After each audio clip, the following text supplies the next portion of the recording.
Un rey fue aclamado el domingo, pero crucificado como un criminal el viernes. Algo no encaja. ¿Cómo pudo cambiar el corazón de la multitud tan drásticamente en solo 5 días? ¿Qué hizo que el pueblo gritara Hosanna y luego crucifícalo? Esta es una de las historias más enigmáticas de la Biblia, que revela las profundidades del alma humana, el poder de la manipulación religiosa y la fragilidad de la fe cuando no está construida sobre la verdad. Jesús no fracasó como el Mesías, fue la gente quien no lo reconoció. Y lo sorprendente es que esta historia sigue repitiéndose hasta el día de hoy. Si crees que ya lo sabes todo sobre el Domingo de Ramos, prepárate, porque lo que estás a punto de descubrir te hará reflexionar. Suscríbete ahora para no perderte estas revelaciones profundas y comparte este video con quienes necesitan ver la verdad detrás de las apariencias. La historia real apenas comienza, y estás a punto de descubrirlo todo. Todo comienza en los polvorientos caminos de Judea, en los días en que los olivos daban sombra a los viajeros y los rumores sobre milagros se extendían como fuego en un campo seco. Desde Betania, un tranquilo pueblo al este del Monte de los Olivos, un personaje familiar, rodeado de un grupo de seguidores, inició un viaje que cambiaría la historia para siempre. Su nombre era Jesús de Nazaret, el maestro que enseñaba con autoridad, el que sanó a los ciegos, resucitó a los muertos y predicó de una manera que nadie más había hecho. Pero esta vez, no venía solo a sanar o a enseñar. Esta vez, se dirigía a Jerusalén, sabiendo que la antigua profecía que hablaba de él desde siglos atrás estaba a punto de cumplirse. Zacarías, el profeta del regreso y la restauración, escribió con tinta sagrada: «Alégrate mucho, hija de Sión, grita de júbilo, hija de Jerusalén. He aquí, tu rey viene a ti, justo y salvador es él, humilde y montado en un asno, en un pollino, hijo de asna». Estas palabras parecían resonar en el aire con cada paso de Jesús hacia la ciudad santa. Él, quien conocía cada palabra de la Escritura, no era ajeno a este destino. Sabía que su entrada en Jerusalén no era un simple evento, sino la manifestación tangible de una esperanza milenaria. Pero no llegaría montado en un caballo de guerra, ni con un ejército a su lado. Su reino no era como los reinos terrenales. Su trono no sería de oro, sino de madera, y su corona no sería de laureles, sino de espinas. El ambiente en Betania aquel día estaba lleno de vida. Marta estaba ocupada con los quehaceres de la cocina, y el aroma del pan recién horneado se esparcía por toda la casa. Mientras tanto, María, como de costumbre, permanecía en silencio a los pies del Maestro, como si pudiera sentir que un acontecimiento trascendental estaba a punto de ocurrir.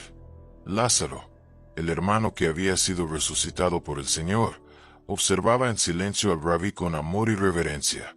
Muchos habían llegado hasta allí solo para ver con sus propios ojos al hombre que había vuelto de la muerte. Otros, en cambio, lo observaban con cautela, siguiendo cada uno de sus movimientos. No todos recibían con agrado su poder. Los fariseos murmuraban entre sí y los principales sacerdotes comenzaban a conspirar en secreto sobre cómo sentenciarlo. La presencia de Jesús se había convertido en una amenaza para el orden religioso establecido, una grieta en el sistema cuidadosamente mantenido durante décadas. Esa mañana, Jesús llamó a 2 de sus discípulos y les dio una instrucción que, aunque parecía simple, tenía un profundo significado simbólico. Id a la aldea que está enfrente, y en cuanto entréis, hallaréis atada una asna, y junto a ella un pollino. Desatadlos y traédmelos. Y si alguien os dice algo, responded: el Señor los necesita, y enseguida los devolverá. No se trataba de una acción improvisada, sino del cumplimiento de una profecía. Jesús, en su conocimiento infinito, sabía exactamente dónde estaba aquel animal, pero aún más importante, entendía el significado profundo de este acto, una declaración pública de su identidad mesiánica. Los discípulos, aunque sin comprender del todo, obedecieron. tal como su maestro les había dicho. Encontraron al pollino y lo llevaron consigo. Extendieron sus mantos sobre su lomo, improvisando un asiento como si fuera un trono. Jesús se montó en él con la majestad de un rey que no necesitaba estandartes para ser reconocido. Al verlo, otros comenzaron a extender sus propios mantos sobre el camino, como se hacía en tiempos antiguos para honrar a los reyes de Israel. Algunos cortaron ramas de palma y salieron a recibirlo, clamando en voz alta: «Hosana al Hijo de David, bendito el que viene en el nombre del Señor». El aire vibraba con una mezcla de esperanza y fervor. Aquellos gritos no eran solo alabanzas, sino también súplicas.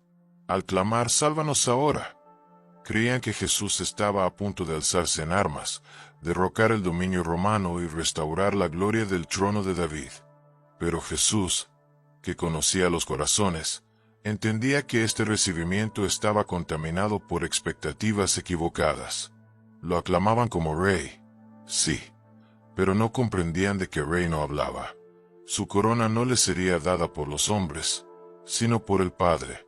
Su trono no se levantaría sobre enemigos derrotados, sino sobre su propio sacrificio.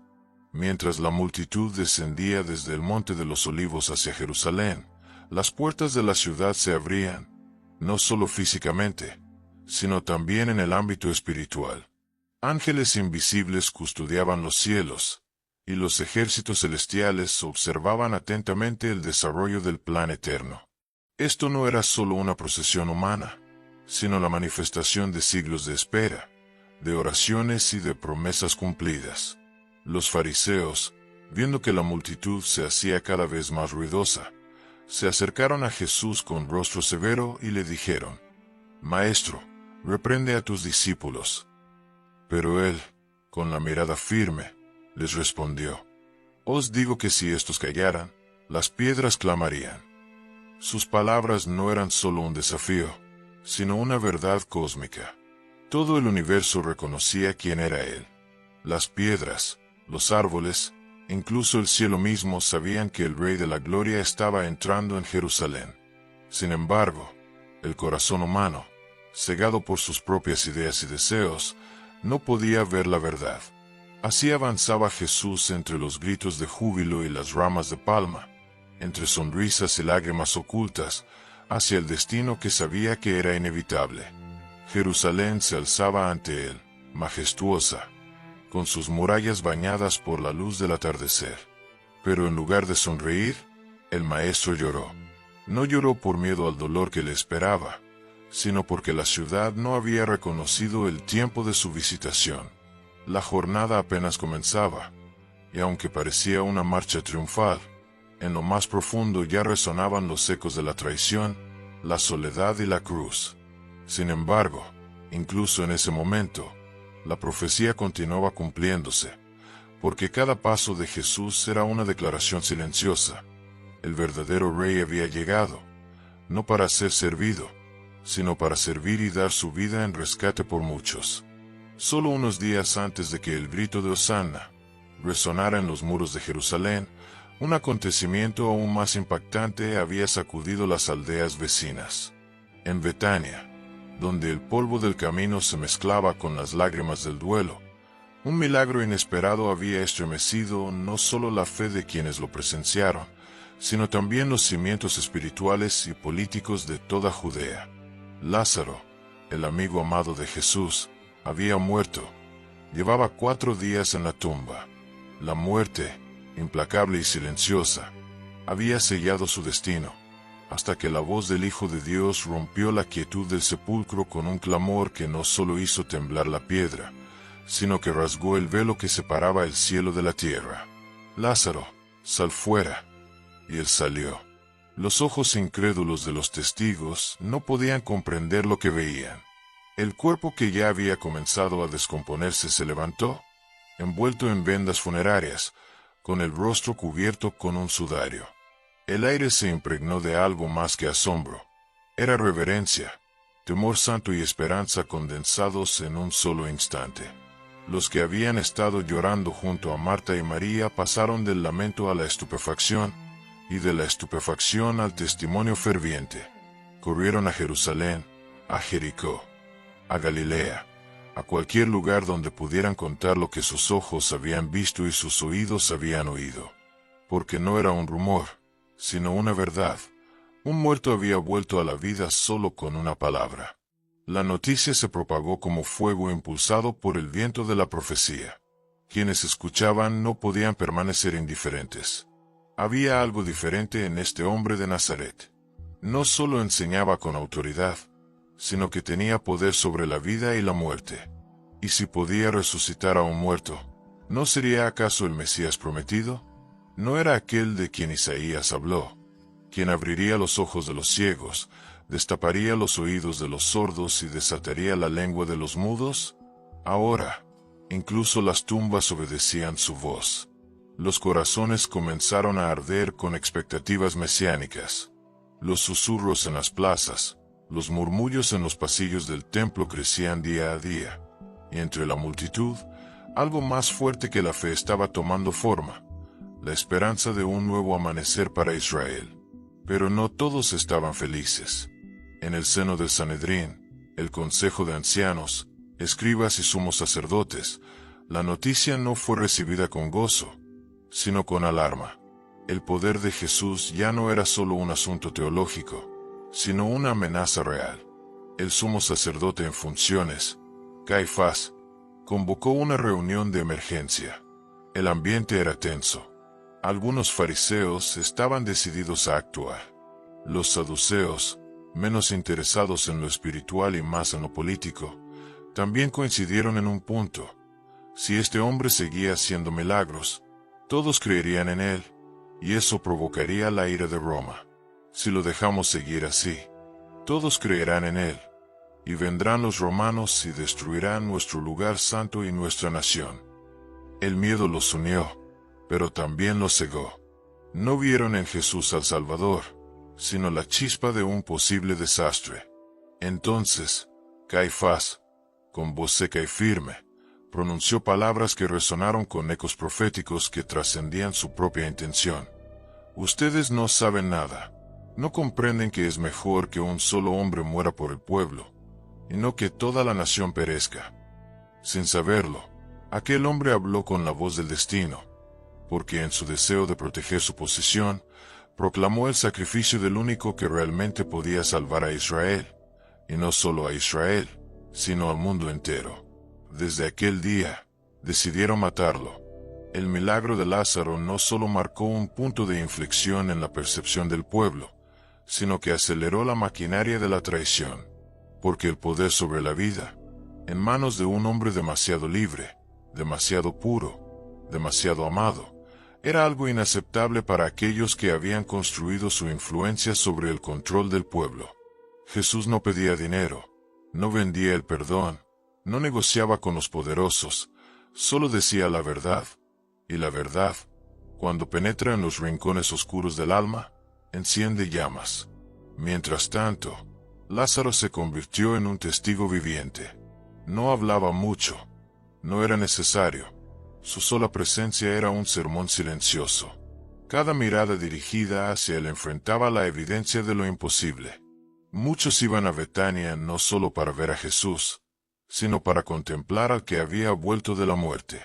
Su vida se transformó en un faro que atraía a multitudes, y con ellas, más razones para que los líderes religiosos sintieran temor.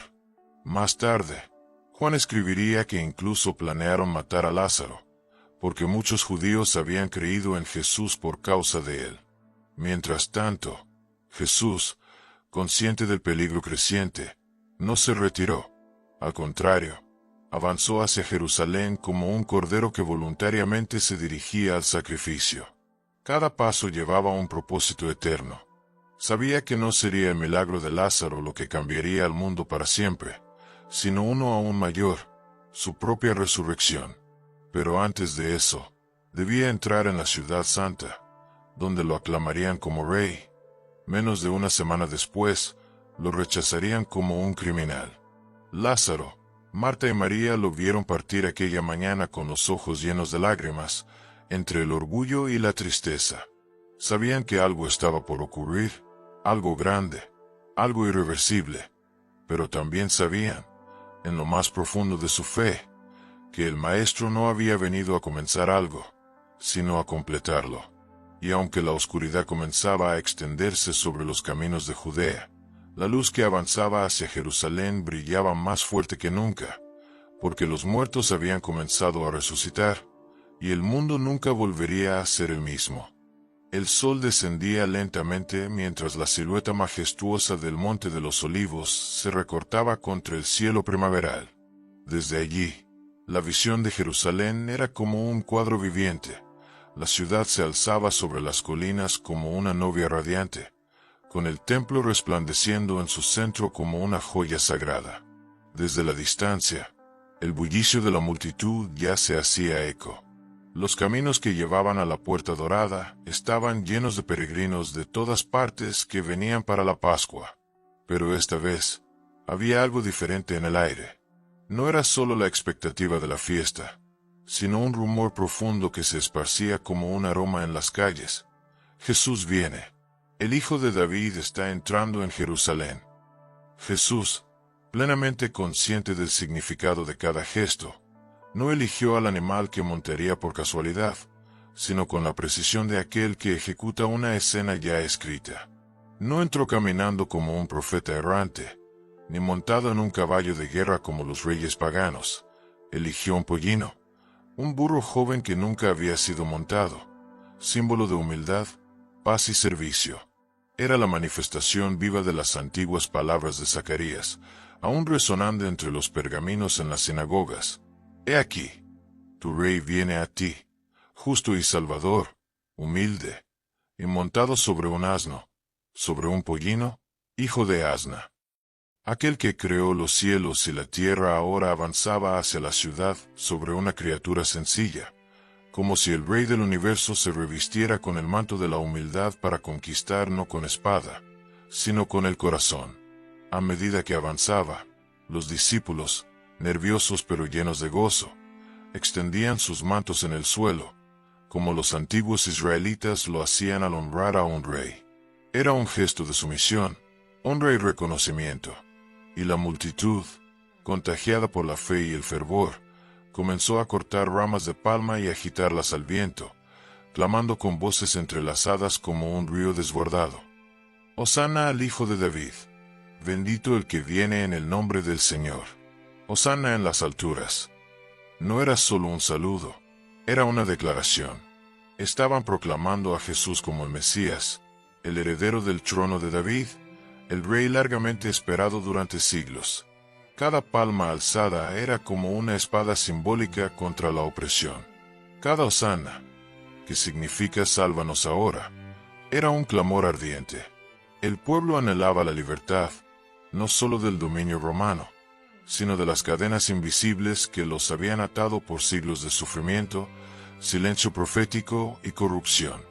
Veían a Jesús como el libertador, aquel que finalmente restauraría el reino de Israel. Pero no entendían que el reino que traía no era visible a los ojos humanos, un reino que no se edificaba con piedras ni con armas, sino con corazones transformados por el amor, la justicia y la verdad.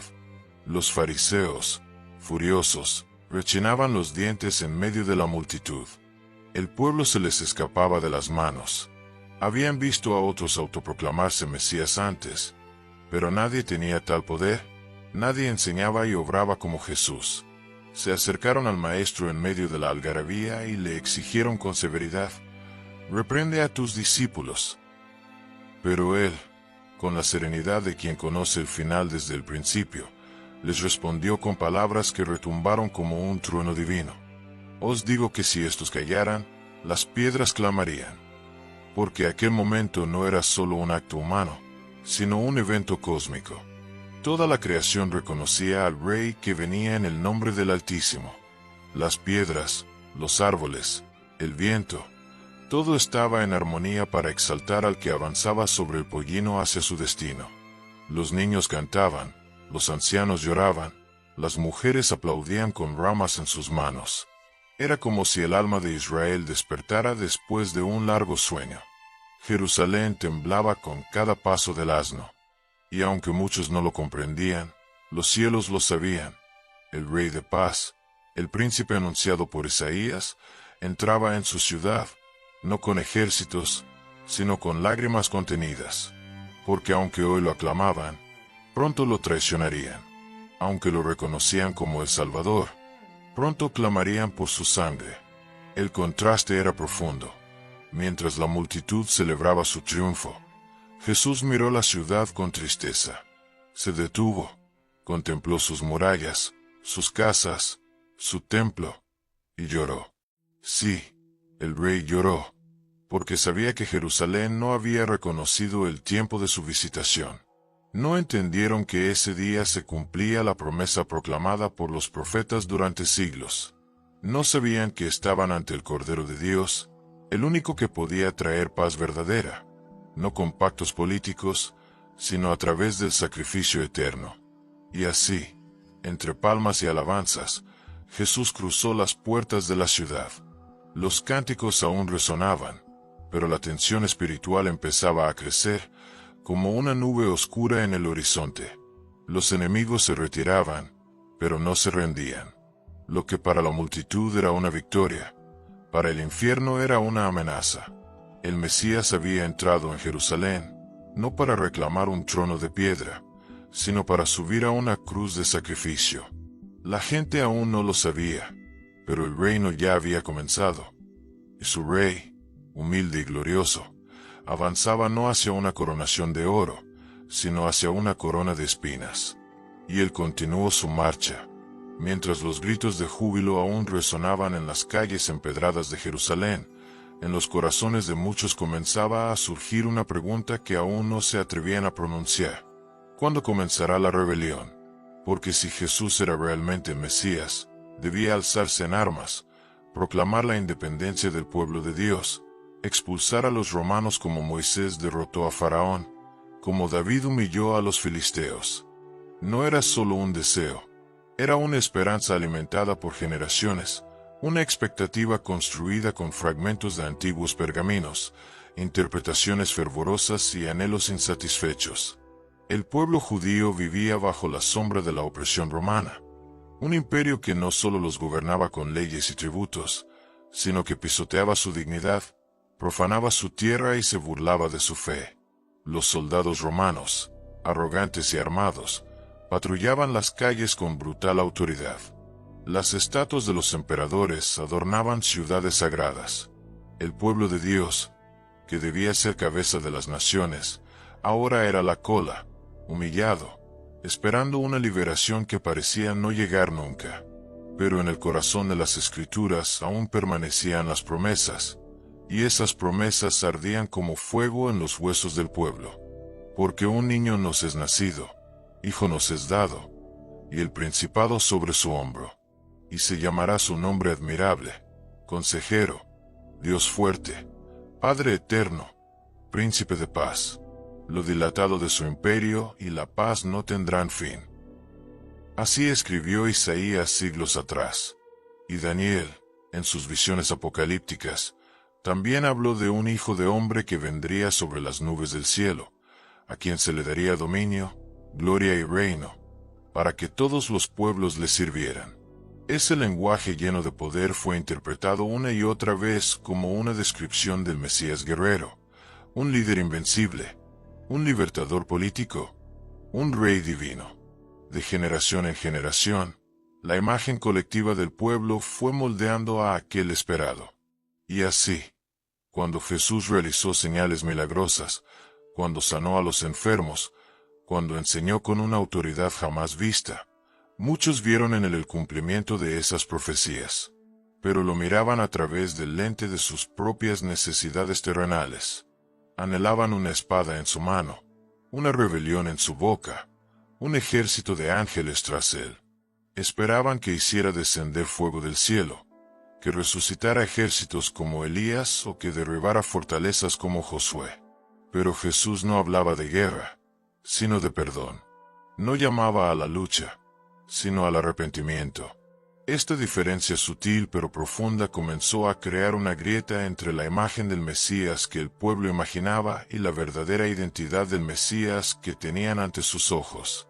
Jesús no encajaba en el molde que habían construido. No buscaba un trono, ni alianzas, ni rebelión.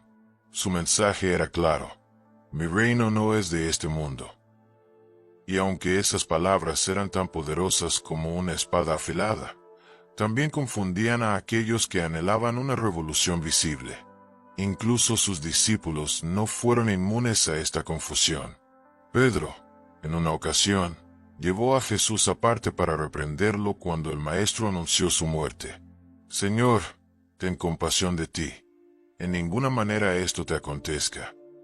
Porque para Pedro, como para muchos otros, el Mesías no podía morir, no debía sufrir, sino triunfar. Pero Jesús, con una mirada que penetraba el alma, respondió: «Apártate de mí, Satanás, porque no piensas en las cosas de Dios, sino en las de los hombres». Este choque entre las expectativas humanas y el propósito divino se convirtió en una tensión latente durante toda la semana. Día tras día, Jesús enseñaba en el templo, hablaba en parábolas, hablaba del reino. Sí, pero de un reino que crecía como una semilla, que se expandía como la levadura en la masa, que nacía en el corazón de las personas. Y el pueblo escuchaba, pero no comprendía. Esperaban un toque de trompeta y recibían silencio. Esperaban armaduras y encontraban palabras de mansedumbre. Esperaban conquistas y oían sobre amar a los enemigos, sobre soportar la humillación. Algunos comenzaron a dudar, otros a impacientarse. La entrada triunfal del domingo aún era reciente, pero con cada día que pasaba sin que Jesús se declarara líder de la revuelta, con cada parábola en la que hablaba de sufrimiento en lugar de gloria, las dudas crecían como sombras en sus corazones. ¿Y si este no es él? ¿Y si este Nazareno no es el Mesías que esperábamos? El mayor error del pueblo no fue esperar la llegada del Mesías, sino no reconocerlo cuando estaba delante de ellos. Sus corazones estaban preparados para un rey de guerra, pero no para un rey que lavara los pies. Querían un león rugiendo contra Roma, pero no un cordero que se entregara voluntariamente. Jesús no vino a tomar el reino, sino a cargar la cruz. No vino a destruir a sus enemigos, sino a morir por ellos. Y cuando el fervor de la entrada triunfal comenzó a desvanecerse y los hosanas se silenciaron ante el misterio de un Mesías que no cumplía sus expectativas, el destino estaba sellado. Aquellos que habían tendido sus mantos para que Jesús pasara pronto levantarían látigos contra su espalda. Porque cuando la verdad no encaja con nuestras ideas, solemos rechazarla, aunque venga vestida de amor y montada en un asno. Pero Jesús, el verdadero Mesías, no cambió su camino. No vino a hacer la voluntad de los hombres, sino la del Padre. Y aunque el mundo no lo entendió y los suyos no lo recibieron, él no se detuvo, porque su reino no necesitaba espadas, sino corazones dispuestos, y esos corazones, tarde o temprano, serían conquistados. Volvamos juntos a la tranquila aldea de Betania, donde el polvo del camino se mezcla con las lágrimas del duelo. Lázaro, el amigo cercano de Jesús, ha muerto, y la fría sombra de la muerte parece haber envuelto a la familia de Marta y María. 4 días. 4 días son suficientes para que la descomposición comience, para que toda esperanza parezca desvanecerse en la nada. Pero entonces, una voz rasga el espacio y el tiempo con un mandato poderoso. Lázaro, sal fuera. Una orden llena de autoridad, no solo lo suficientemente fuerte como para mover la piedra del sepulcro, sino para desgarrar el velo que separa el cielo y la tierra. Y milagrosamente, el muerto salió, aún envuelto en vendas funerarias, su rostro cubierto por un sudario. ¿Se lo pueden imaginar? De la desesperanza al estallido de fe, del llanto al testimonio ferviente. La noticia de un milagro sin precedentes se esparció rápidamente como fuego en el viento. La gente acudía en masa a Betania, no solo para ver a Jesús, sino para ser testigos del hombre que había regresado de la muerte. Lázaro se convirtió en una prueba viviente, en una declaración contundente del poder del Nazareno. La esperanza en un Mesías poderoso resurgió con fuerza en los corazones del pueblo. Creían que quien podía llamar a los muertos a la vida sin duda era el anunciado por los profetas, aquel que abriría los ojos de los ciegos, sanaría a los cojos y liberaría a Israel del yugo opresor. Los rumores y las conversaciones apasionadas se multiplicaban en cada rincón, y la expectativa crecía como nunca antes. Sin embargo, en las sombras del poder y la tradición, la reacción fue completamente diferente. En el centro del poder religioso, el Sanedrín, la noticia del milagro de Lázaro no trajo alegría, sino una alarma roja. El poder de Jesús ya no era solo un asunto teológico, sino una amenaza real. Caifás, el sumo sacerdote de aquel tiempo, convocó una reunión de emergencia. La tensión llenó la sala mientras los fariseos, llenos de envidia, y los saduceos, pragmáticos y calculadores, se sentaban juntos. Se dieron cuenta de que si Jesús continuaba realizando milagros como este, todo el pueblo creería en él, y eso inevitablemente provocaría la intervención del Imperio Romano, amenazando su lugar santo y su nación. Los engranajes de la conspiración comenzaban a moverse. Entonces, se pronunciaron palabras frías, palabras teñidas de política e interés propio. Caifás emitió un juicio despiadado. Conviene que un solo hombre muera por el pueblo y no que toda la nación perezca.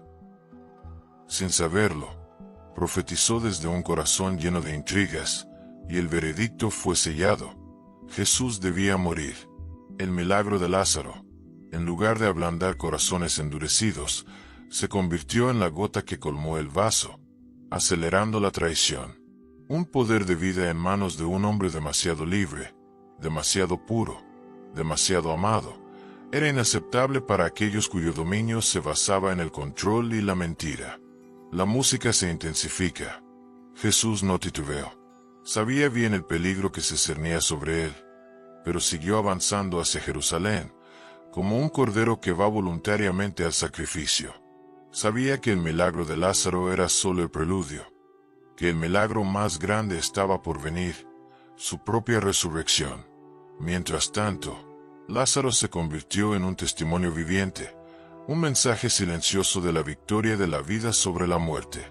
Su presencia atraía cada vez a más personas, lo que aumentaba la furia de los líderes religiosos, al punto de que incluso tramaron asesinarlo también. La noche caía sobre Jerusalén, las conspiraciones se dibujaban en la oscuridad, pero la luz de Jesús permanecía firme, preparándose para la batalla final entre la verdad y las tinieblas. ¿Qué opinan de estos sorprendentes acontecimientos? ¿Qué significado tiene el milagro de Lázaro en toda esta historia? Dejen sus comentarios abajo. Desde la tranquila aldea de Betania, donde el milagro de Lázaro había conmovido a todos, Jesús y su séquito emprendieron el viaje hacia la santa ciudad de Jerusalén. La escena era inolvidable. Los olivos proyectaban sus sombras sobre los caminos polvorientos, mientras los rumores sobre sus milagros se extendían rápidamente. Pero esta vez, no era solo una jornada de enseñanza o sanidad. Jesús avanzaba hacia Jerusalén con un propósito sagrado, plenamente consciente del cumplimiento de las antiguas profecías. Escuchemos las palabras del profeta Zacarías, escritas siglos antes. Alégrate mucho, hija de Sión, grita de júbilo, hija de Jerusalén. He aquí, tu rey viene a ti, justo y salvador, humilde y montado en un asno, en un pollino, hijo de asna. Estas palabras parecían resonar en el aire con cada paso de Jesús. Él, quien conocía perfectamente las Escrituras, sabía que esto no era un simple peregrinaje, sino una manifestación visible de la esperanza eterna. Y entonces, llegó el momento crucial.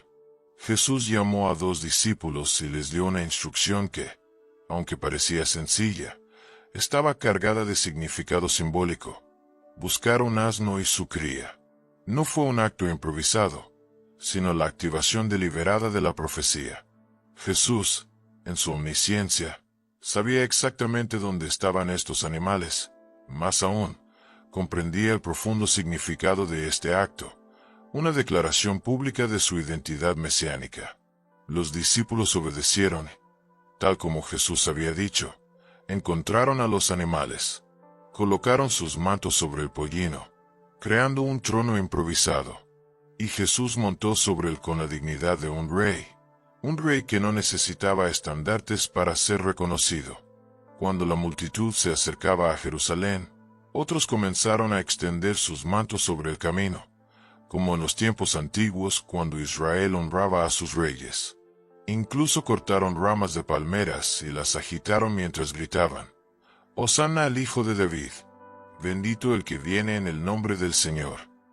La atmósfera vibraba con una mezcla de esperanza y fervor. Pero aquellos vítores no eran solo alabanzas, sino también súplicas ocultas.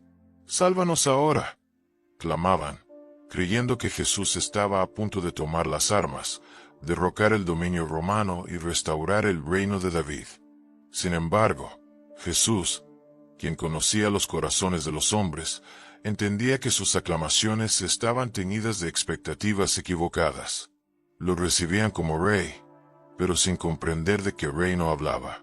Su corona no sería dada por los hombres, sino por el Padre Celestial. Su trono no se levantaría sobre enemigos derrotados, sino sobre su propio sacrificio. Mientras descendía desde el Monte de los Olivos hacia Jerusalén, las puertas de la ciudad se abrían, no solo físicamente, sino también espiritualmente. Pero en lugar de sonreír, Jesús lloró. No por temor a los sufrimientos que le esperaban, sino porque la ciudad no reconoció el momento de su visitación. Los fariseos, al ver la creciente algarabía, se acercaron a Jesús y le pidieron que reprendiera a sus discípulos. Pero Jesús respondió con firmeza: «Os digo que si estos callaran, las piedras clamarían». No era solo una respuesta desafiante, sino una verdad cósmica. Todo el universo reconocía quién estaba entrando en Jerusalén, pero los corazones humanos, cegados por sus propias ideas, no podían ver la realidad más profunda. Esperaban un Mesías guerrero, un líder político que los liberara del yugo romano. Deseaban una rebelión armada, la restauración del reino de Israel según su propia visión. Sin embargo, Jesús no vino a traer guerra, sino perdón. No llamó a la lucha, sino al arrepentimiento. Su reino no era de este mundo. Esta profunda diferencia creó una brecha insalvable entre la imagen del Mesías que el pueblo esperaba y la verdadera esencia del Mesías que estaba ante ellos. Imagen de la multitud con expresiones variadas: entusiasmo, duda, decepción. El mayor error del pueblo no fue esperar al Mesías, sino no reconocerlo cuando estuvo entre ellos. Sus corazones estaban preparados para un rey guerrero, pero rechazaron a un rey que lavaba los pies. Querían un león rugiente contra Roma, pero negaron al cordero que se entregaba por sus pecados.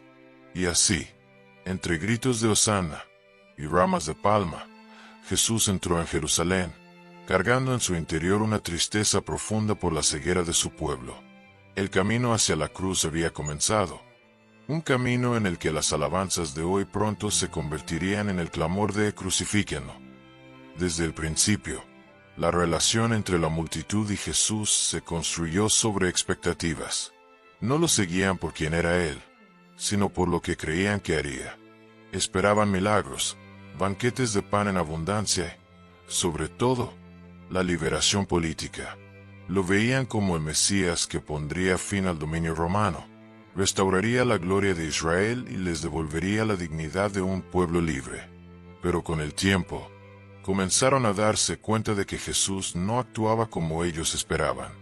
No convocó un ejército, no desafió abiertamente a Roma, no tomó el templo como base, ni se proclamó rey en los términos que ellos entendían. En cambio, hablaba de la muerte, de entrega, de un reino que no pertenecía a este mundo. Lavaba los pies de sus discípulos, se apartaba en silencio cuando querían coronarlo, y actuaba más como un siervo que como un libertador. Así, la decepción comenzó a infiltrarse, creciendo silenciosamente como una semilla venenosa en los corazones del pueblo. Los líderes religiosos no desaprovecharon la oportunidad. Los fariseos y los sumos sacerdotes sabían que no podían arrestar a Jesús a plena luz del día por miedo a la reacción del pueblo. Pero entendían algo aún más profundo. Las multitudes cambian con facilidad, el fervor sin comprensión es frágil y el entusiasmo pasajero se desvanece con el primer viento en contra. Así que comenzaron a sembrar dudas, tergiversando las enseñanzas de Jesús, insinuando que era un blasfemo, un falso profeta, un peligro para la nación. Manipular la opinión pública no era difícil. Solo necesitaban un arresto secreto por la noche, un juicio apresurado en la oscuridad, acusaciones fabricadas y testigos falsos para empezar a inclinar la balanza. Cuando Jesús fue llevado ante Pilato, la multitud estaba dividida, y muchos de los que lo habían seguido desaparecieron por miedo, confusión y decepción. Incluso Pedro, quien había prometido seguirlo hasta la muerte, lo negó 3 veces antes de que el gallo cantara. Los demás discípulos, excepto Juan, se dispersaron en la noche. Sin un liderazgo verdadero, la multitud fue fácilmente arrastrada por los gritos de quienes hablaban con autoridad. Pilato, el gobernador romano, no encontró culpa en Jesús. 3 veces declaró su inocencia, pero temía una revuelta. Temía más al César que a su propia conciencia. Temía perder su posición. Así que recurrió a una antigua costumbre de la Pascua: liberar a un prisionero como gesto de clemencia. Presentó ante la multitud a 2 hombres, Jesús de Nazaret, el inocente que predicaba el amor, y Barrabás, un rebelde culpable de asesinato. ¿A quién quieren que les suelte?, preguntó Pilato. La respuesta fue inmediata, firme y fría: a Barrabás. ¿Y qué haré con Jesús, llamado el Cristo?, preguntó el gobernador. Entonces, como un eco que resuena a lo largo de los siglos, la multitud gritó al unísono: ¡Crucifícalo! Una decisión consciente de elegir la violencia en lugar de la paz, el odio en lugar del amor, el poder terrenal en lugar del servicio. Jesús, el Rey de los corazones, ya no les convenía. No cumplió sus sueños de gloria terrenal, no se inclinó ante sus expectativas, y por eso lo rechazaron. Porque cuando Dios no se ajusta a nuestros planes, solemos desecharlo. Cuando su voz desafía nuestras ideas preestablecidas, preferimos silenciarlo. Cuando su reino es invisible, preferimos un reino que podamos controlar.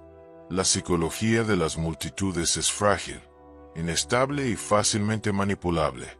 Lo que comenzó con entusiasmo se convirtió en confusión, luego en decepción y finalmente en furia. Jesús no cambió, pero ellos sí. No entendieron que su reino vino para transformar, no para imponerse. Que su trono era la cruz y su corona era de espinas. Que su poder no se manifestaba en ejércitos, sino en la entrega total. Él les ofreció la vida, pero ellos eligieron la muerte. Pero incluso entonces, Jesús no los odió. Incluso cuando fue llevado al Gólgota, cuando su espalda estaba desgarrada por los látigos, cuando la cruz pesaba sobre sus hombros, Jesús no clamó venganza, no maldijo a la multitud que lo había abandonado. Al contrario, con los labios ensangrentados y llenos de polvo, pronunció las palabras más asombrosas jamás dichas: Padre, perdónalos, porque no saben lo que hacen. De Hosanna. Crucifícalo. Hay un gran abismo, un vacío profundo cuando el corazón no está verdaderamente rendido. Pero en medio de ese cambio, Jesús nunca dejó de amar, porque aunque la multitud lo rechazó, Él siguió entregándose por ellos. Porque el verdadero rey no se define por los aplausos ni se detiene por los gritos de odio. Él siguió firme en su camino, incluso cuando ese camino lo llevó a la cruz. ¿Qué piensas sobre la ceguera y el pecado de la multitud? ¿Te hace reflexionar sobre ti mismo y nuestras propias expectativas? Comparte tu opinión en los comentarios. Si el Domingo de Ramos estuvo lleno de vítores y esperanza, El día siguiente presenció un acto impactante, un evento que manifestó con claridad la autoridad y la santidad de Jesús, la purificación del templo. Después de entrar a la ciudad como rey, él se dirigió al centro religioso de la nación y expuso la corrupción que reinaba en el lugar considerado sagrado. El lunes, después del día triunfal, Jerusalén todavía vibraba con los ecos de la jornada anterior. Las calles polvorientas aún conservaban las huellas del asno, los mantos esparcidos y las ramas de palma marchitas. Pero mientras la gente seguía debatiendo si Jesús era realmente el libertador, él avanzó con determinación hacia el corazón del judaísmo, el templo. Desde temprano en la mañana, el templo estaba lleno de actividad comercial. Comerciantes, cambistas, compradores y vendedores se agolpaban en el patio de los gentiles. Se acercaba la Pascua, lo que significaba un aumento considerable en el comercio dentro del recinto sagrado. Los animales para los sacrificios, palomas, ovejas, bueyes, se vendían a precios exorbitantes. Los cambistas, con sus mesas repletas de monedas extranjeras, se aprovechaban de los peregrinos que venían de lejos y necesitaban cambiar su dinero por la moneda del templo para poder comprar sus ofrendas, según la ley. El ambiente se parecía más a un mercado que a un lugar santo. Cuando Jesús cruzó la puerta exterior, no se detuvo a admirar la arquitectura ni la belleza de los muros de mármol. Sus ojos ardían con fuego, atravesaban el lugar con una indignación santa. La casa de oración para todas las naciones se había convertido en una cueva de ladrones, donde lo sagrado era explotado por intereses materiales. Y entonces, sin previo aviso, el Rey de Gloria desató su justa ira. Las mesas fueron volcadas, las monedas rodaron por el suelo de piedra, esparciéndose bajo los pies de los atónitos comerciantes. Las sillas cayeron, los animales huyeron en pánico, los gritos se mezclaron con el sonido de un látigo de cuerdas. Este látigo no era un arrebato de ira incontrolable, sino la santa indignación de Dios encarnado, el cual no tolera que su santuario sea profanado. Su voz, firme y llena de dolor, resonó entre las columnas. Está escrito: mi casa será llamada casa de oración, pero vosotros la habéis convertido en cueva de ladrones. Este acto no era solo una protesta simbólica, sino una declaración profética. Jesús no solo expulsó a los comerciantes, sino que denunció un sistema entero que había perdido su rumbo. El templo, que debía ser el lugar de encuentro entre Dios y su pueblo, se había convertido en un símbolo de control, hipocresía y poder corrupto. Los líderes religiosos lo habían transformado en su fortaleza, en su fuente de ingresos, en un arma para manipular las conciencias y mantener su dominio. Pero el Nazareno, con un solo acto, expuso su falsedad ante los ojos de todos. Para los fariseos, los saduceos y los sumos sacerdotes, lo que acababa de ocurrir era una ofensa imperdonable. No solo era un ataque directo contra la estructura de poder, sino contra sus propios bolsillos. Jesús había atentado contra la fuente más lucrativa de la religión, y lo había hecho sin miedo, sin pedir permiso, sin ocultar sus intenciones. Él era el profeta que no se vendía, el Mesías que no buscaba favores, el Hijo que hablaba en nombre del Padre, y con esa acción, firmó su propia sentencia de muerte. Desde ese momento, ya no se hablaba de desacreditarlo, sino de matarlo. Pero mientras los líderes del templo ardían de furia, ocurrió algo extraordinario. Los ciegos y los cojos se acercaron a Jesús en medio del caos, y él los sanó. Mientras unos recogían monedas con avidez del suelo, otros recibían la vista, la movilidad y la esperanza. Era como si el templo estuviera siendo restaurado a su propósito original. Un lugar donde Dios se encuentra con los afligidos, donde los marginados son sanados, donde la misericordia reemplaza a la opresión. Los niños comenzaron a alabar al Hijo de David, y los sacerdotes, al oír sus voces, se enfurecieron aún más. «¿Oyes lo que dicen?», le reclamaron. Pero Jesús, con la paz de quien camina en la verdad, les respondió citando los Salmos: «¿Nunca leísteis: De la boca de los niños y de los que amaban perfeccionaste la alabanza. Y sin decir más, Jesús salió del templo. Pero nada volvería a ser igual. Su acto había sido como una antorcha lanzada sobre un edificio seco. No fue solo una purificación simbólica, sino una sentencia. El sistema que había olvidado a Dios estaba condenado. En pocos días, el velo del templo sería rasgado de arriba a abajo. Pero en ese momento, lo que Jesús hizo fue una advertencia viviente, un llamado al despertar, una señal de que el tiempo del juicio había comenzado. Esa noche, mientras las calles bullían con rumores y el consejo se reunía en secreto para tramar su muerte, Jesús descansó fuera de la ciudad, como los profetas rechazados antes que él. Sabía que la verdad tenía un precio alto, pero estaba dispuesto a pagarlo, porque antes de entregar su cuerpo a la cruz, tenía que mostrarle al mundo que el templo no era un lugar de comercio, sino un lugar donde los corazones se encuentran con Dios. Y el fuego que encendió entre esas columnas nunca se apagaría. Después del acto de purificación del templo lleno de autoridad, la última semana de Jesús en Jerusalén no fue en absoluto tranquila. Al contrario, se enfrentó constantemente a desafíos astutos por parte de quienes querían tenderle trampas.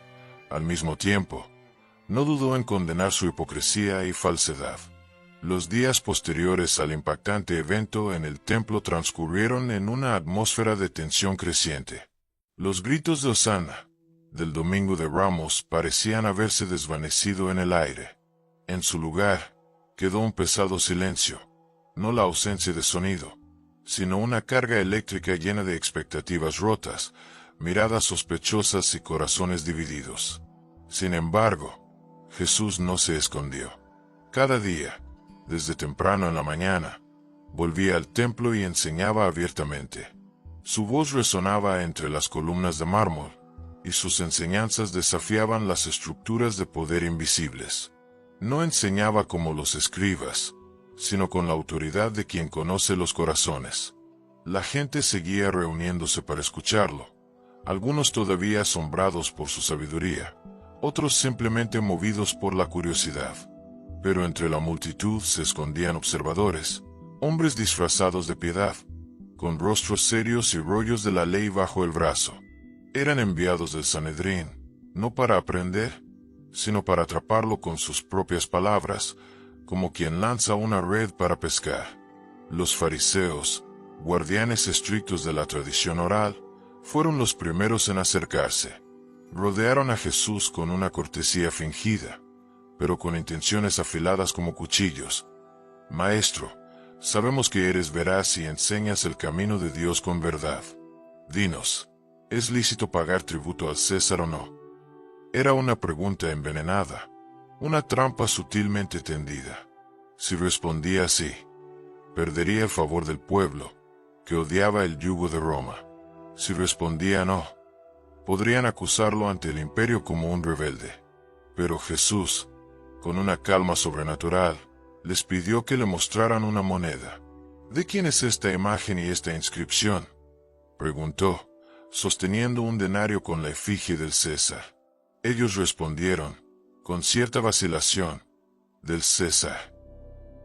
Entonces, con una claridad que atravesaba su hipocresía, Jesús declaró: Dad, pues, al César lo que es del César, y a Dios lo que es de Dios.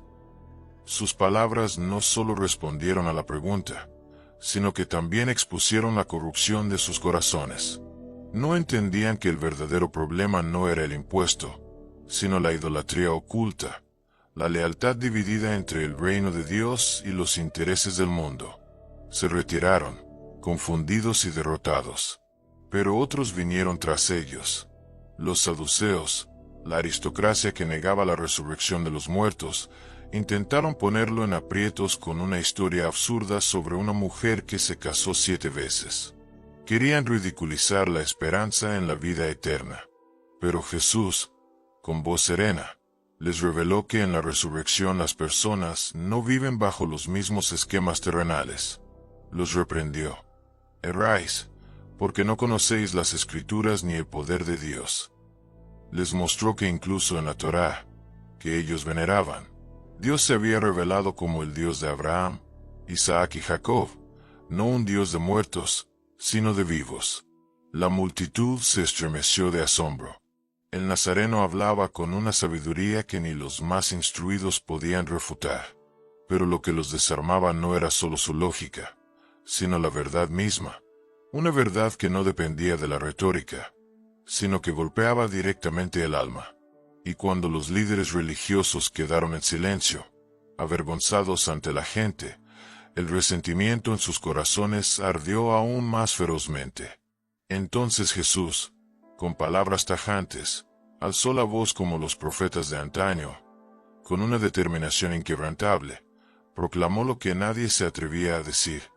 «Ay de vosotros, escribas y fariseos hipócritas».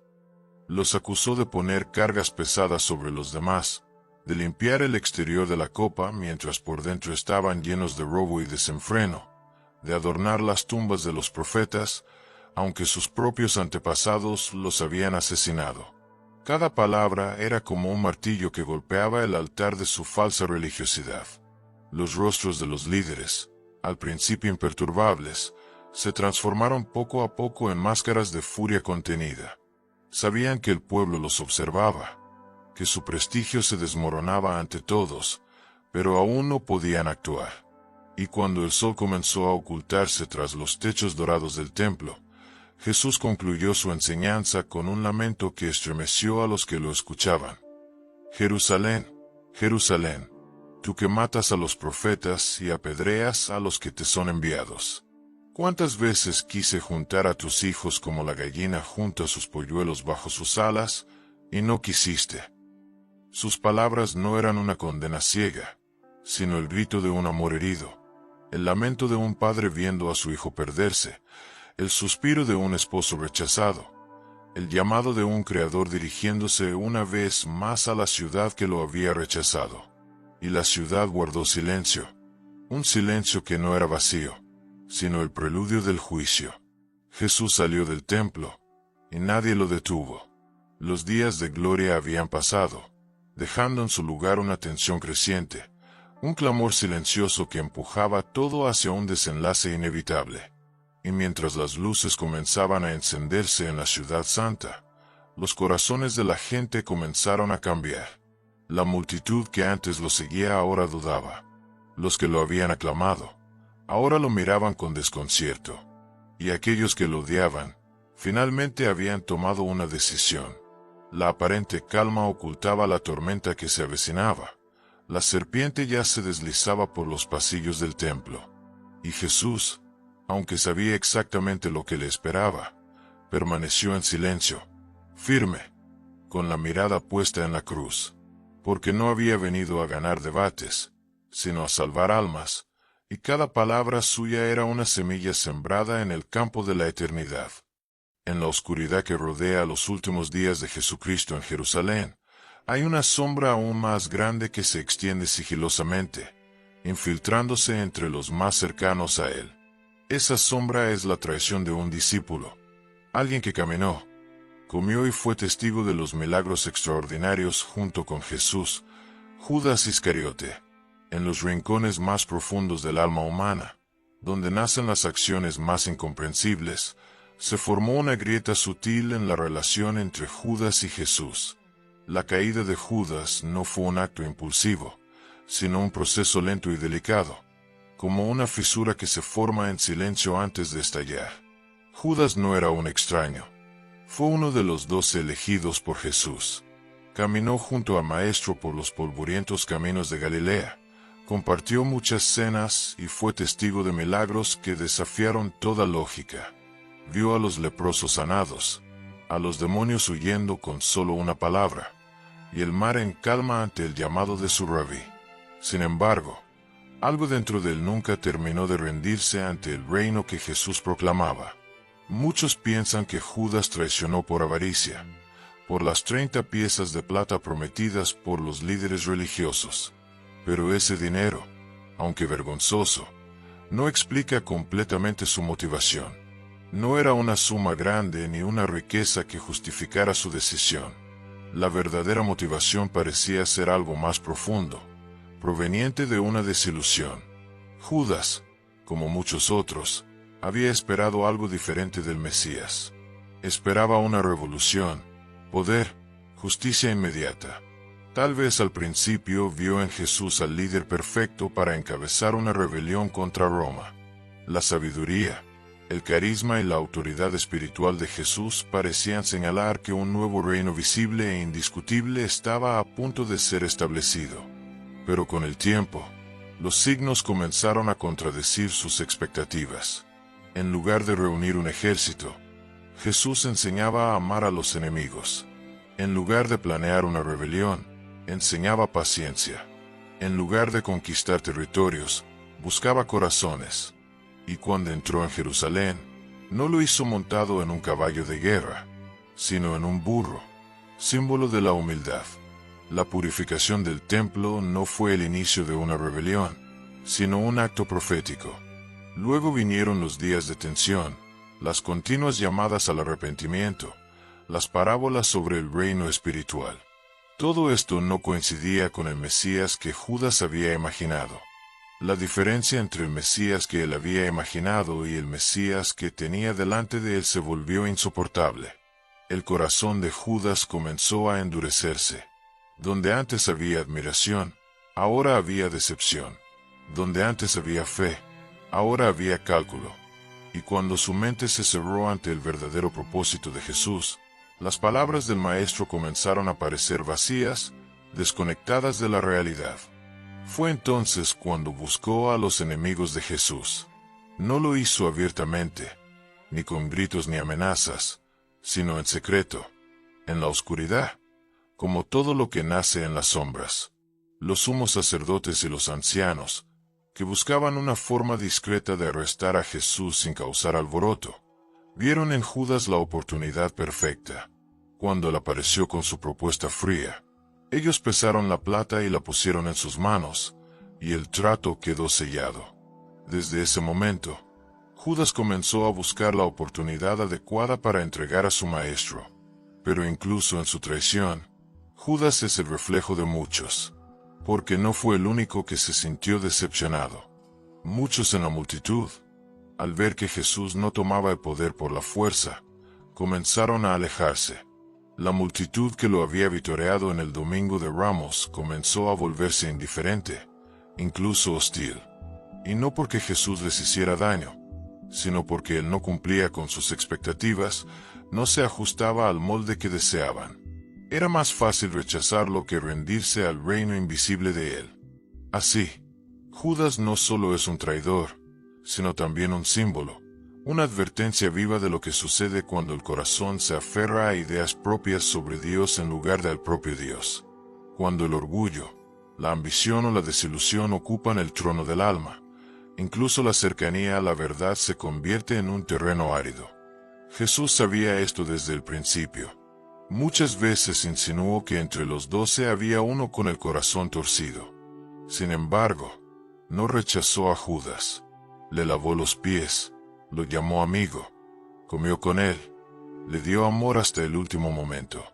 Porque el Hijo del Hombre vino no para rechazar a los que dudan, sino para darles la oportunidad de regresar.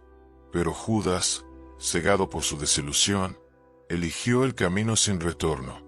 Ese acto no fue solo una traición personal, sino un punto de inflexión, el colapso que puso en marcha la última rueda del destino. Desde ese momento, la pasión de Cristo dejó de ser solo una profecía que se cumplía, para convertirse en una realidad inevitable. El beso del discípulo pronto sería el signo que abriría la puerta de la muerte. Y mientras Judas guardaba en su bolsa el precio de la traición, su maestro, en silencio, seguía amando al que lo entregaría. Porque ese es el reino que Judas no entendió. Un reino donde el rey muere por los que lo traicionan, con la esperanza de que incluso en el último momento ellos comprendan que el verdadero poder no está en imponer la voluntad, sino en dar la vida. La traición de Judas allanó el camino para los eventos dolorosos que seguirían. ¿Qué creen que llevó a una persona que seguía a Jesús a llegar a tal acto de traición? ¿Alguna vez en la vida nos hemos encontrado en una situación similar, donde las expectativas no se cumplen, llevando a la decepción y a acciones equivocadas? Compartan sus pensamientos en los comentarios a continuación. Después de la noche de la traición, un nuevo amanecer apareció sobre la ciudad de Jerusalén, pero la atmósfera seguía pesada de tensión. En lugar de huir, Jesús continuó caminando entre la gente, enseñando, sanando y mirando directamente a los ojos de aquellos que encontraba. Sin embargo, todo había cambiado. La multitud ya no se agolpaba a su alrededor como antes, y las palabras de admiración habían sido reemplazadas por murmullos de duda. Los fariseos, por su parte, seguían ocultándose en las sombras, cada vez más empeñados en encontrar una razón para acusarlo. Pero Jesús no se dejó desanimar. Sabía que su tiempo era corto, y como un sembrador sabio, intensificó su esfuerzo por sembrar las semillas del reino. Sus enseñanzas se volvieron más profundas, más reveladoras, más penetrantes. Ya no hablaba solo de las ovejas perdidas o de las semillas que caían sobre el terreno, sino de los herederos, los viñedos y el juicio. Las parábolas que contaba se convirtieron en espejos que reflejaban la hipocresía de aquellos que, de manera superficial, decían servir a Dios, pero en sus acciones lo negaban. Una de ellas, la parábola de los viñadores malvados, fue un golpe directo al corazón del templo. Con un tono firme, Jesús relató la historia de un propietario que plantó una viña y la arrendó a unos viñadores. Cuando llegó el tiempo de la cosecha, envió a sus siervos a recoger los frutos, pero los viñadores los golpearon, apedrearon y mataron una y otra vez. Finalmente, el dueño decidió enviar a su hijo, pensando que respetarían al hijo, pero al verlo, los viñadores conspiraron para matarlo y apoderarse de la herencia. El silencio después de la historia fue indescriptible. Todos comprendieron a quién se refería. El dueño de la viña era Dios, los siervos eran los profetas enviados a lo largo de los siglos, y el Hijo era Jesús.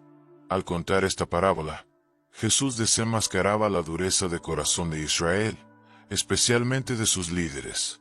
Era una parábola, pero no ligera, sino un juicio disfrazado en forma de historia, una sentencia envuelta en una imagen.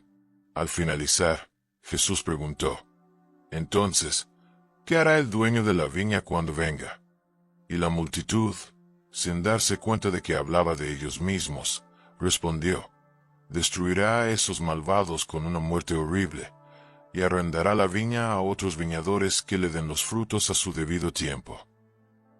Jesús asintió solemnemente y concluyó citando el Salmo 118. «La piedra que desecharon los constructores ha venido a ser la piedra angular. El reino de Dios será quitado de vosotros y será dado a un pueblo que dé los frutos correspondientes». Estas palabras ya no eran enseñanzas, sino un juicio.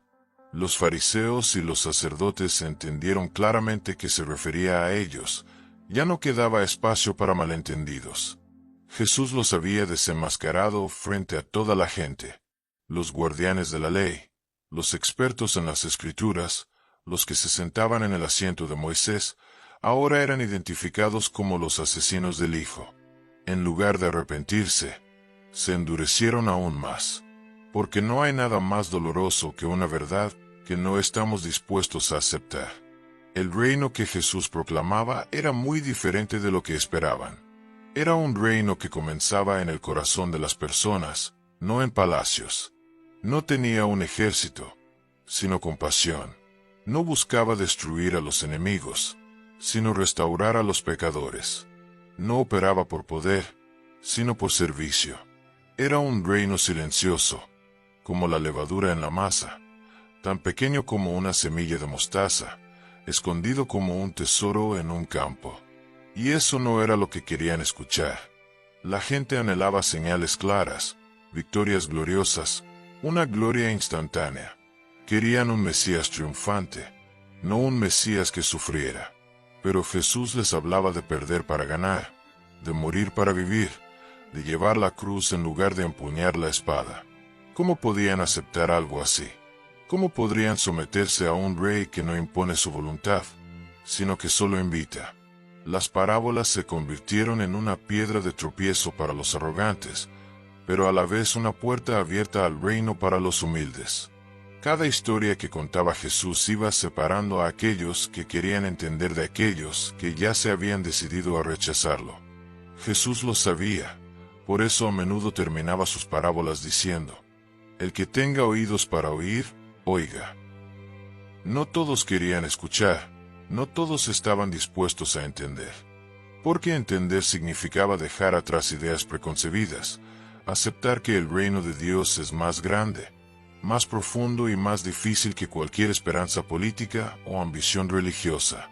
Mientras la multitud escuchaba con semblante serio, y los líderes observaban con creciente odio, Jesús seguía sembrando semillas. Sabía que la mayoría no germinaría de inmediato, pero también sabía que había corazones ocultos, humildes, quebrantados, que estaban captando el mensaje. Y por ellos, Él continuaba, porque su reino no es de este mundo, pero está creciendo silenciosamente a través de cada parábola incomprensible, a través de cada palabra sembrada en suelo árido. Y cuando Jerusalén se preparaba para la Pascua, sin saber que el Cordero de Dios caminaba entre ellos, las parábolas seguían cayendo como lluvias sobre la tierra seca. Algunos endurecerían sus corazones como piedras, pero otros comenzarían a despertar. Porque aunque es un reino que nadie quiere, es el único reino que realmente puede salvarlos. La noche cayó sobre Jerusalén. En una habitación en el piso superior, se preparaba una cena especial, una cena que cambiaría el curso de la historia, la última cena. Jesús había enviado a Pedro y a Juan a preparar todo. Cuando la noche envolvía la ciudad, Jesús se sentó a la mesa con sus discípulos más cercanos. En el solemne ambiente de la Pascua, Jesús estableció un nuevo ritual. Tomó el pan, lo partió y dijo: este es mi cuerpo, que por vosotros es entregado. Luego tomó la copa, dio gracias y la dio a ellos, diciendo: esta copa es el nuevo pacto en mi sangre, que por muchos se derrama para perdón de los pecados. Las palabras y acciones de Jesús en la última cena fueron la preparación final para su sacrificio próximo. No solo les dio una última comida, sino que les dio su propio ser. Era un nuevo pacto establecido no con tinta, sino con sangre, no con reglas, sino con la entrega del Hijo de Dios. Les enseñó el servicio cuando les lavó los pies. Les dio el mandamiento nuevo del amor. Les anunció la traición y la negación. Todo esto fueron las últimas acciones y enseñanzas antes de que Él emprendiera el camino del sufrimiento.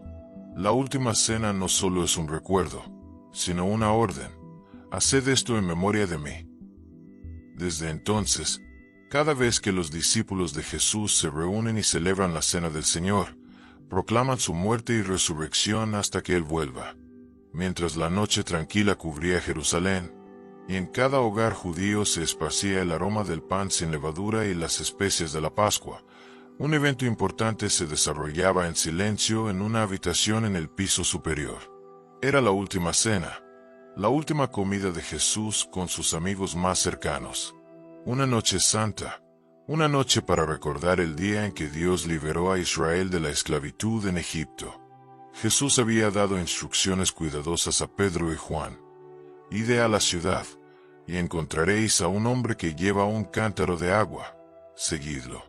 Cuando entre en la casa, decid al dueño: el maestro dice, ¿dónde está el aposento en el que comeré la Pascua con mis discípulos? El dueño os mostrará una habitación grande en el piso superior, ya preparada. Haced allí los arreglos.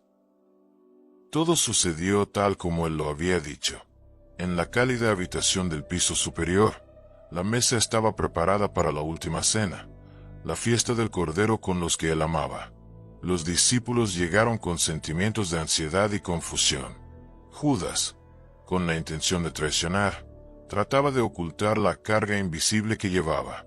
Pedro, aún aferrado a su sueño de gloria futura, llevaba consigo un entusiasmo impredecible. Los demás estaban perplejos, esperando que algo fuera a suceder, pero ninguno podía imaginar el cambio tan profundo que se avecinaba. Y entonces, el maestro se levantó, se quitó la túnica exterior, se ató una toalla a la cintura, llenó una cubeta con agua y comenzó a lavar los pies de los discípulos. Un acto que dejó a todos sorprendidos. Un silencio envolvió la habitación, lleno de incomodidad. ¿Cómo podría el rey humillarse como un siervo? ¿Cómo el Mesías podría tocar los pies polvorientos de hombres comunes? Pedro se opuso. «¿Me vas a lavar los pies, Señor?» Pero Jesús, con dulzura, respondió: «Si no te lavo, no tendrás parte conmigo». Fue una lección viviente. En su reino, el poder se demuestra a través del servicio. La grandeza se prueba con la humildad. Después de lavarles los pies, se vistió de nuevo, regresó a su lugar y les dijo: «¿Entendéis lo que he hecho con vosotros? Me llamáis maestro y señor, y decís bien, porque lo soy. Pues si yo, el Señor y Maestro, he lavado vuestros pies, vosotros también debéis lavaros los pies unos a otros. Porque os he dado ejemplo, para que como yo os he hecho, vosotros también hagáis». Juan 13, 12-15. Información fuera de las fuentes necesita verificación. Y luego, en medio de los rituales tradicionales de la Pascua, Jesús rompió el molde antiguo con nuevas palabras. Tomó el pan, dio gracias, lo partió y lo dio a los discípulos, diciendo: «Tomad, comed, esto es mi cuerpo, que por vosotros es entregado». Luego tomó la copa, dio gracias, la dio a ellos y dijo: «Bebed todos de ella, porque esta es mi sangre, la sangre del nuevo pacto, que por mucho se derrama para perdón de los pecados». Los discípulos se miraron sorprendidos. Nuevo pacto, cuerpo, sangre. Estas palabras no coincidían con el contexto familiar.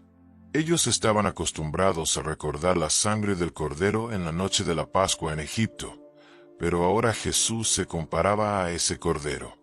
El pan partido no solo era un símbolo del sufrimiento, sino también del cuerpo que pronto sería roto.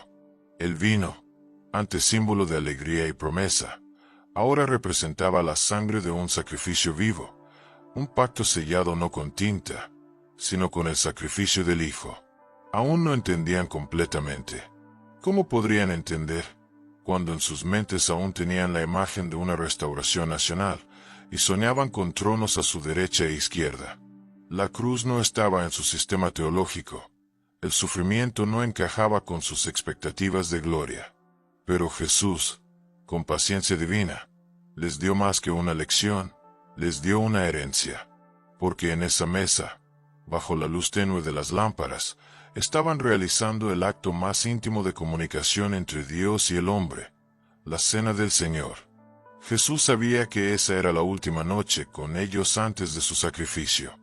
Y en lugar de transmitir estrategias de guerra o discursos de conquista, les dio pan y vino, les habló sobre el servicio, la unidad, el amor más allá de la traición. Les dio un mandato: «Haced esto en memoria de mí». No para recordar a un mártir, sino a un rey que triunfaría por medio de la entrega. Porque su reino no sería proclamado con trompetas, sino con clavos. No levantará banderas sobre muros conquistados, sino sobre una tumba vacía. Incluso mientras compartía el pan, Jesús habló de alguien que lo traicionaría. «El que moja conmigo el pan, ese me entregará». Mateo 26:23. Información fuera de las fuentes necesita verificación. Judas, preocupado, preguntó: «¿Soy yo, Señor?» Y Jesús, con una profunda tristeza en su corazón, respondió con lo que él ya sabía. La traición había comenzado, pero el plan de redención también estaba en marcha. Nada lo tomaría por sorpresa.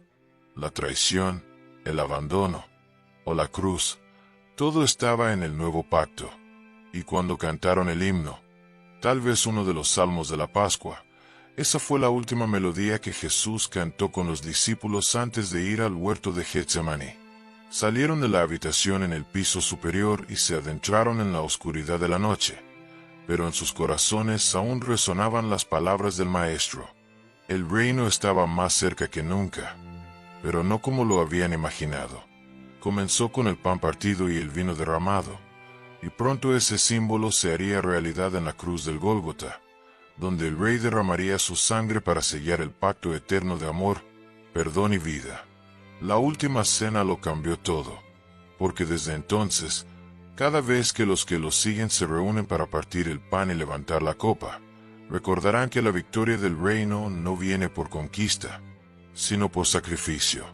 En solo unos días después del grito de Hosana, que resonó por las calles de Jerusalén, el panorama cambió completamente. En el mismo lugar, una multitud diferente, o tal vez una parte de la misma multitud, ahora gritaba con ira: «¡Crucifícalo!». Las manos que antes extendían alfombras para él, ahora se levantaban llenas de furia. Las voces que alababan «Bendito el que viene en nombre del Señor», ahora pedían su vida. ¿Qué ocurrió en tan poco tiempo? ¿Cómo pudo la adoración transformarse en odio, la devoción en desprecio, y los elogios convertirse en una sentencia de muerte? La respuesta no solo se encuentra en los eventos ocurridos, sino también en lo que está oculto en el alma frágil del ser humano. Desde el principio, la relación entre la multitud y Jesús se había basado en expectativas. Le seguían no porque supieran quién era, sino porque creían que él haría algo. Esperaban milagros, pan para llenar sus estómagos, liberación política, manifestaciones de poder que pudieran derrocar el dominio romano y restaurar la gloria de Israel. Lo veían como el Mesías que traería la restauración del reino de David. Pero a medida que pasaba el tiempo, comenzaron a darse cuenta de que Jesús no seguía el camino que esperaban. Él no llamaba a una rebelión, no desafiaba directamente el poder romano, no tomaba el templo como base, ni se proclamaba rey de la manera que ellos imaginaban. En cambio, hablaba de muerte, de sacrificio, de un reino que no era de este mundo. Lavaba los pies de sus discípulos, se retiraba en silencio cuando querían proclamarlo rey, y se mostraba más como un siervo que como un liberador poderoso. Así que la decepción comenzó a germinar como una semilla venenosa en el corazón del pueblo. Los líderes religiosos aprovecharon rápidamente esta grieta. Los fariseos y los sumos sacerdotes sabían que no podían arrestar a Jesús a plena luz del día por temor a la reacción del pueblo. Pero también sabían algo más profundo. La multitud era muy cambiante. El fervor sin comprensión genuina podía ser distorsionado, y el entusiasmo sin una base sólida se desvanecería con el primer viento en contra. Comenzaron a sembrar secretamente la duda, tergiversando sus palabras, sugiriendo que él era un blasfemo, un falso profeta, una amenaza para la nación. Manipular la percepción pública no era difícil. Bastaba con una detención secreta, un juicio apresurado en la oscuridad, acusaciones inventadas y testigos falsos para cambiar el rumbo de los acontecimientos. Cuando Jesús fue llevado ante Pilato, la multitud se dividió. Muchos de los que lo seguían se sintieron asustados, confundidos y decepcionados, desapareciendo en las sombras. El mismo Pedro, quien había jurado morir con él, lo negó 3 veces antes de que cantara el gallo. La multitud, al perder el verdadero liderazgo, fue fácilmente arrastrada por los gritos de los que hablaban con autoridad externa. Pilato, el gobernador romano, no encontró ninguna culpa en Jesús. 3 veces proclamó su inocencia, pero temía una rebelión, temía más a César que a su propia conciencia, temía perder su posición. Por lo tanto, recurrió a una antigua costumbre de la Pascua: liberar a un prisionero como un acto de clemencia. Presentó ante la multitud a 2 hombres, Jesús de Nazaret, el inocente que enseñaba sobre el amor, y Barrabás, un rebelde culpable de asesinato. ¿A quién queréis que os suelte?, preguntó Pilato. La respuesta fue inmediata, tajante y fría: a Barrabás. ¿Y qué debo hacer con Jesús, al que llamáis el Cristo?, preguntó el gobernador. Y entonces, Como un rugido que atraviesa los siglos, la multitud gritó: «¡Crucifícalo!». Un acto consciente, una elección de violencia sobre la paz, odio sobre el amor, poder terrenal sobre el servicio. Jesús, el Rey de los corazones, ya no encajaba en sus expectativas. No cumplió su sueño de gloria terrenal. No se sometió a sus expectativas.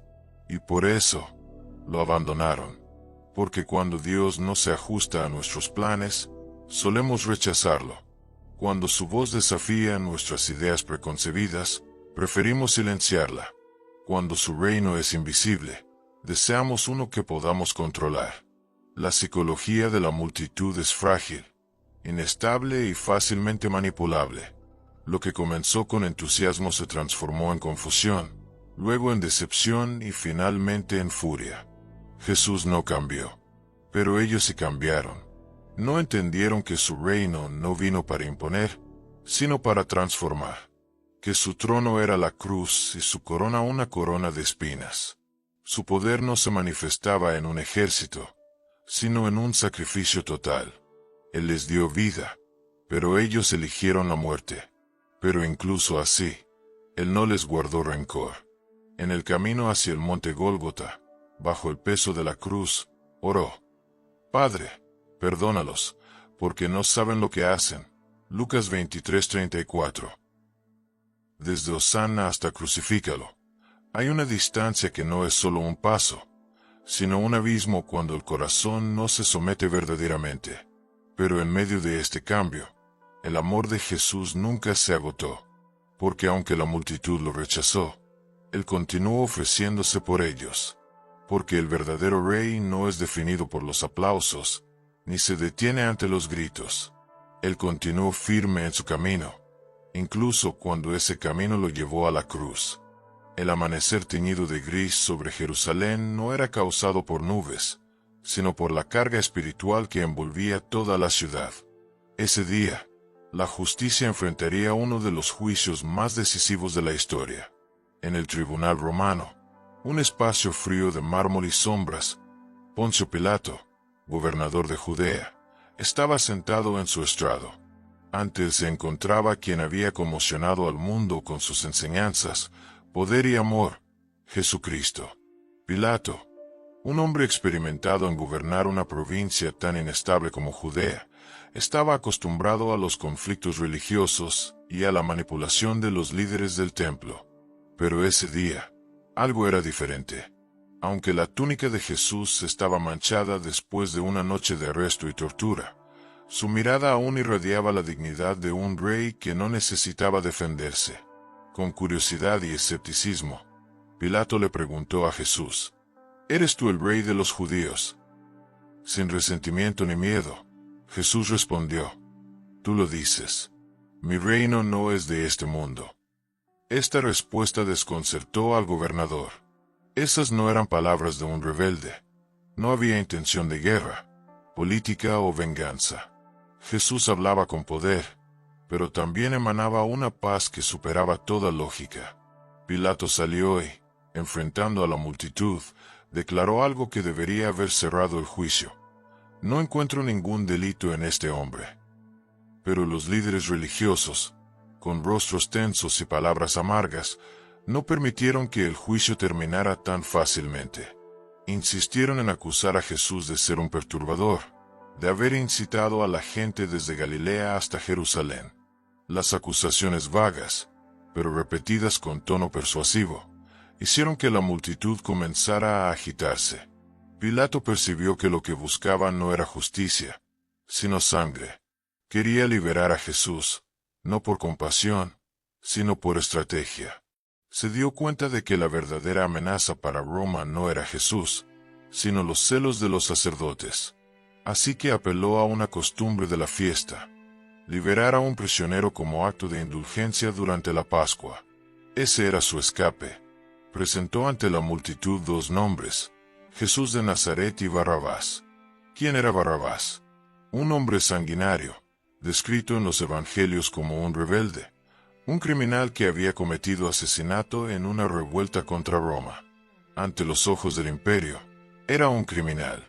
Pero para muchos en el pueblo, él representaba de manera distorsionada lo que deseaban: poder, acción, confrontación. Barrabás era un símbolo de una lucha tangible, un grito de batalla contra el opresor. Él era el camino de la espada y la violencia para lograr el cambio. En cambio, Jesús representaba el camino de la entrega, el perdón, la mansedumbre. Uno representaba la llama del pueblo, el otro la pureza del cielo. Pilato pensó que la elección era demasiado clara, que la multitud sensata elegiría al justo en lugar del culpable. Pero no entendió que la multitud había sido manipulada. Convencida de que Jesús debía morir, de que él no servía a sus planes, no cumplía el sueño de una Israel libre mediante la violencia. Cuando preguntó: ¿a quién queréis que os suelte?, la respuesta estalló, sin dudar: a Barrabás. El rostro del gobernador se tensó. Aún le quedaba una carta. ¿Qué debo hacer con Jesús, al que llamáis el Cristo? Crucifícalo, gritó la multitud, cada vez con más fuerza, más resuelta, más violenta. Finalmente, Pilato se lavó las manos en un recipiente de agua simbólicamente y dijo palabras que no podían eludir la responsabilidad: soy inocente de la sangre de este justo. Allá vosotros. Pero su agua no podía lavar la injusticia. El mundo había elegido. El pueblo había hablado. El Mesías había sido rechazado. Eligieron a Barrabás. Eligieron el camino corto de la espada.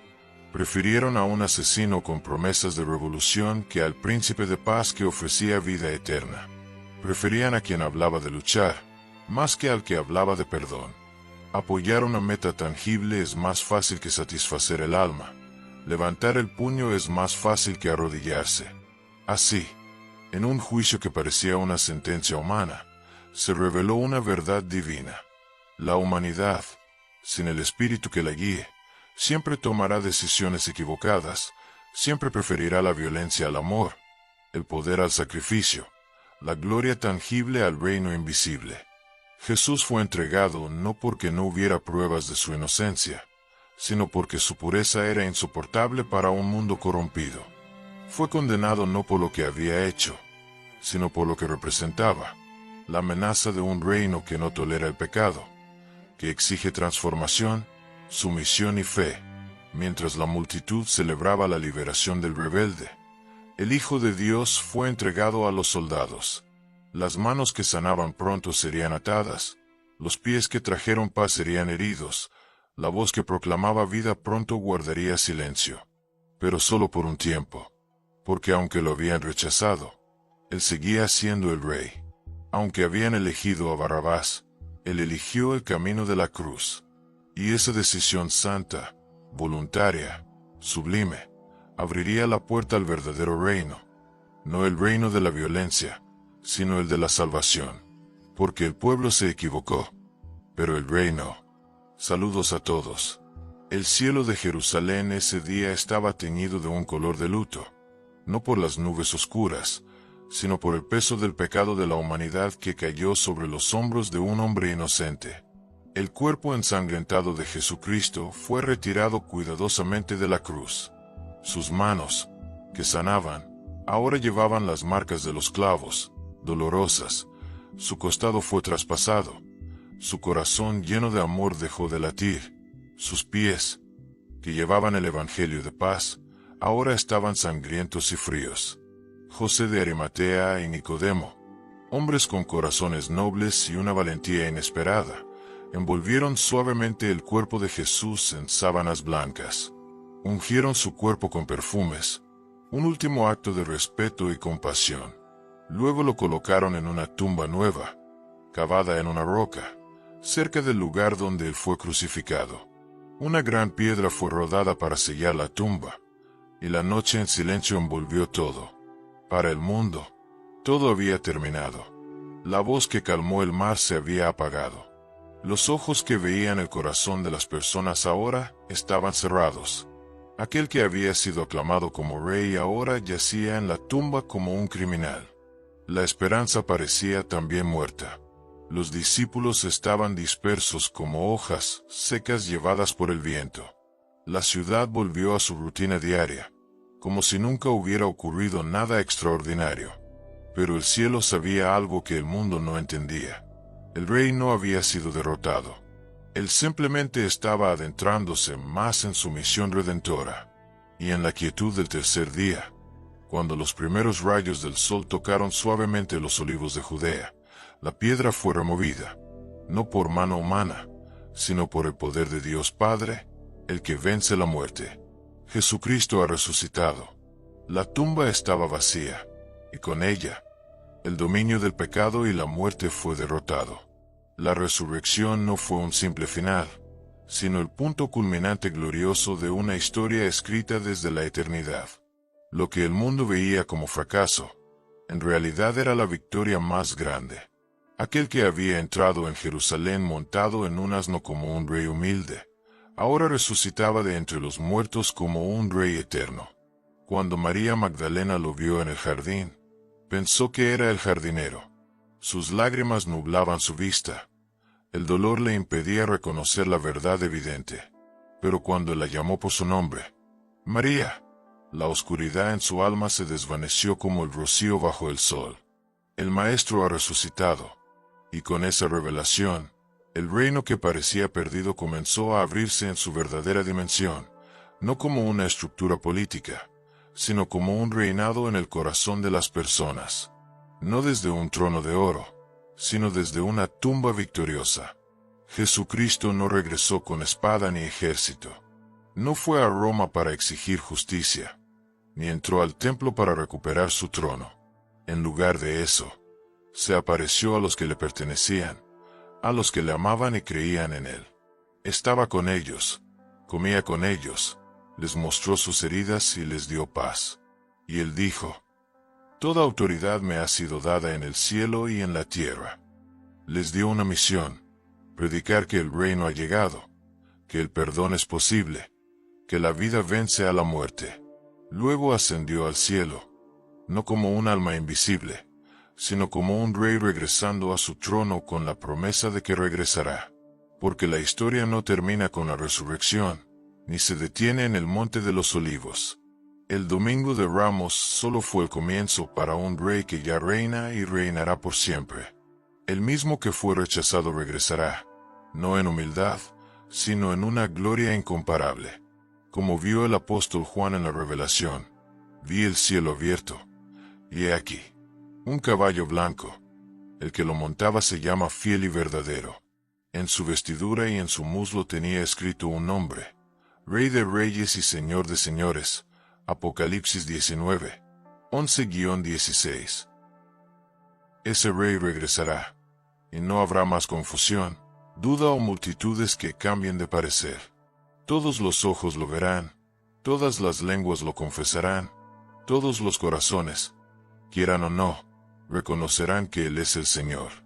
El reino, que comenzó con pan y vino, con palabras de vida y manos sanadoras, se manifestará en poder, justicia y gloria eterna.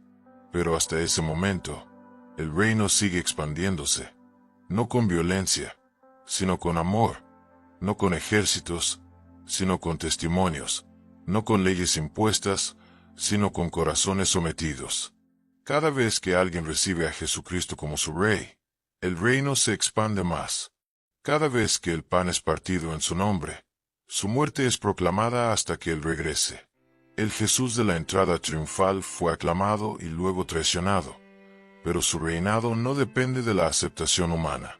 Su corona no la otorgó el hombre, sino Dios el Padre, y aunque fue rechazado, Él regresará con una gloria inigualable. La historia no termina en la cruz, ni siquiera en la tumba vacía, sino que llegará a su fin cuando el Rey regrese, y esta vez, su reino no se desvanecerá. Así, la historia no contada del Domingo de Ramos llega a su fin, una historia de gloria, traición, esperanza y redención. Jesucristo no fue derrotado. Él fue glorificado en la cruz para establecer un reino que nunca perecerá. Un reino que no se impone con fuerza, sino que conquista con amor. Un reino que no se construye con espada, sino con corazones transformados. El pueblo eligió a Barrabás, pero Dios eligió darnos la vida. El Mesías fue rechazado, pero Él regresará, y esta vez, no montado en un asno, sino en un caballo blanco, no como un siervo, sino como el Rey de Reyes. ¿Y tú, estás listo para recibirlo? La historia de Jesús en el Domingo de Ramos no es solo un evento histórico antiguo, sino una visión profunda de la naturaleza humana, la fragilidad de la fe y el poder del amor incondicional. Hemos visto a la multitud recibirle con júbilo como un rey, pero en menos de una semana, ellos mismos dieron la espalda y pidieron que lo crucificaran. ¿Por qué ocurrió ese cambio tan rápido? ¿Acaso fue por expectativas equivocadas sobre un Mesías mundano, un líder político que pudiera liberarlos del yugo del Imperio Romano? Cuando Jesús no siguió el camino que ellos esperaban, cuando enseñó sobre un reino que no pertenecía a este mundo, la desilusión los llevó a rechazarlo. Pero a través de la traición y el sufrimiento, Jesús no fracasó. Él recorrió todo el camino de la cruz, no para demostrar poder terrenal, sino para establecer un reino eterno, un reino de amor, perdón y redención. Su resurrección es una prueba contundente de la victoria final sobre el pecado y la muerte. La pregunta para cada uno de nosotros es, ¿reconoces al verdadero Rey? ¿Estás buscando un libertador según tu propio deseo? ¿O estás dispuesto a someterte a un Rey que vino para servir y sacrificarse? La historia del Domingo de Ramos sigue ocurriendo en los corazones de cada persona. Si esta historia te ha tocado, no te apresures a irte. Tómate un momento para reflexionar sobre el profundo significado del Domingo de Ramos. O haz clic en el botón de suscripción para no perderte más descubrimientos bíblicos valiosos en el canal Palabras Sagradas, Biblia. Deja tu comentario debajo del video. ¿Qué parte de la historia te hizo reflexionar más? ¿Tienes alguna pregunta o algo que compartir? Estaremos encantados de recibir tu respuesta. Y no olvides compartir este video con las personas que creas que necesitan explorar la verdad detrás del Domingo de Ramos. Porque la historia no termina aquí. El viaje para descubrir los misterios de la Biblia sigue adelante. Nos veremos en los próximos videos de Palabras Sagradas, Biblia. Hasta pronto y que Dios te bendiga.